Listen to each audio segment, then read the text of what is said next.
Il est 9 heures et c'est l'heure de s'engouffrer dans la forêt. La battue archéologique peut commencer.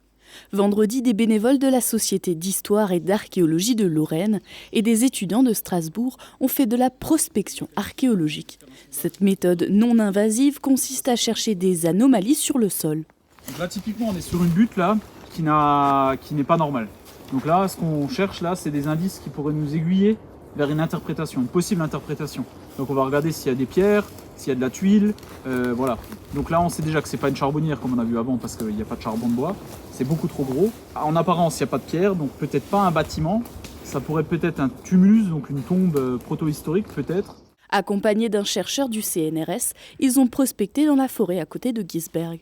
Ces recherches interviennent dans un cadre précis pour découvrir des vestiges de l'époque romaine. C'est dans le cadre d'un projet de recherche qui s'appelle Silva Vosagus, qui a débuté en 2022 et qui a pour objectif de trouver des traces d'occupation romaine dans les Vosges du Nord. Alors les Vosges du Nord, c'est vaste, ça va du col de Saverne jusqu'au Pfalz.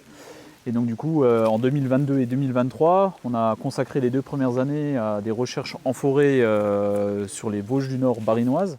En 2024 et 2025, les recherches vont être consacrées au Pays de Bitche, grâce à un partenariat avec la Chale et un financement de la DRAC.